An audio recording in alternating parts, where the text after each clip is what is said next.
The House is sneaking a vote in today, the mammoth 1,500-page Waxman-Markey climate change bill. Why are we bearing this vote on a Friday? Could be because the Earth's temperatures have flatlined since 2001, despite an increase of CO2 emissions. That's weird. That's almost an inconvenient stat right there, I'll tell you. Helping to swell the number of skeptical scientists to over 700, or 13 times the number of scientists who wrote the supposed consensus. It could be because more Americans are figuring out that this energy policy is just an energy tax and guaranteed to do only one thing, and that is raise energy prices for consumers. But don't take my word for it. Take the word of President Barack Obama. Here he is. You know, when I was asked earlier about the issue of coal, you know,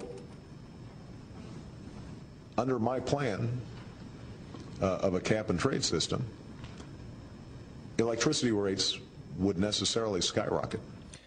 They would necessarily skyrocket. Gee, that's not what anybody's saying right now. Isn't that the same plan? Why in the middle of a global economic crisis would we even consider a bill that Wall Street Journal says would be the biggest tax increase in American history? Because it's not about saving the cute little fuzzy man-eating polar bears. Oh, good job. They're not talking about saving the spotted owl or the cumulus clouds or the caribou. The science is not settled on any of this, not even close. This is about power, money, and control. But America, right now, is all caught up with, oh my gosh, did you hear Michael Jackson died? Can we concentrate here for a second? Things that are important are actually happening. Like how about this? Who's pushing this energy bill? And what do they have to stand to gain? Well, let's see. Who are these people? Could it be maybe, I don't know, Nancy Pelosi? Nancy Pelosi has $50,000 to $100,000 invested in Clean Energy Fuels Corporation. We have, who's this guy? Oh my gosh, Representative Edward Markey. Let's bring in Phil Kerpen. He is the Director for Policy for Americans for Prosperity. Phil, is this thing going to pass today? It's going to be right down to the wire. By our count, they're at about 210 votes right now, which means they're 8 votes short. There are 15 left undecided. The President of the United States has been personally making calls, twisting arms. His whole whip team has sort of taken this over because Nancy Pelosi failed. She couldn't get it done. So we'll see. It's going to be right down to the wire one way or another. It'll either just squeak through or they'll actually fail and it won't pass. You like watermelon? Love watermelon. I think this is a watermelon bill. You know, I think you're exactly right. This bill is green on the outside, the thinnest green on the outside, and inside it's deep communist red. And, you know, Gorbachev actually runs an environmental group now. I don't know if everyone knows that, but this bill has only the thinnest sheen of environmentalism. Greenpeace said it'll do nothing to reduce pollution. Even the EPA says it might increase greenhouse gas emissions. This is just an excuse for central planning of our economy. Let me tell you something. First of all, 1,300 pages. America, here's 1,300 pages. They got it last night.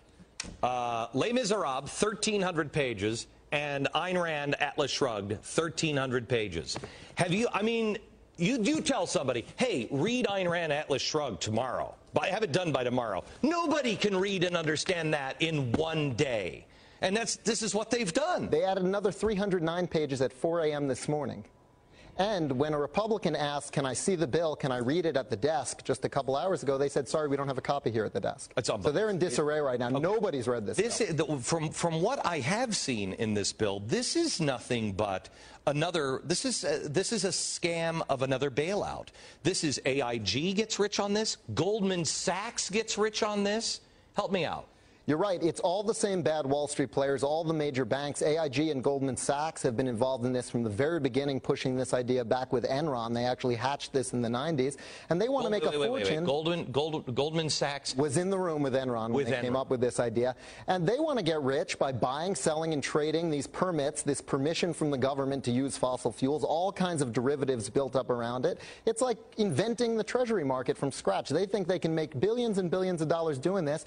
They are the winners. You said that there are no winners. Those big companies, big Wall Street banks, they're huge, huge winners. No. We pay for it all in higher tax. The companies that, I mean, it's the same story over and over again. The companies, the big ones, especially, I mean, you know, Goldman Sachs, I mean, America, I mean, let's not forget who these weasels are. Treasury, all of the Treasury secretaries keep coming from Goldman Sachs.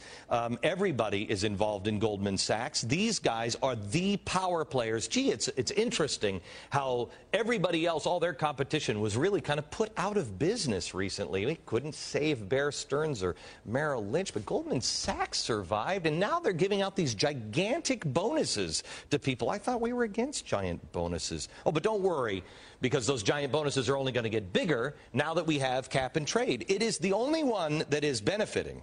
Well, and Glenn, I'll tell you, General Electric is another huge advocate of this and another huge beneficiary of this. They've set up a whole division just to trade these carbon credits. They're worth nothing right now. If the bill passes, they'll be worth a fortune. And I think that's why their media properties are such huge cheerleaders for this. They're a big winner. They've set up the market for the trade? They've got it all set up. General Electric Greenhouse Emission Services, their subsidiary. It is.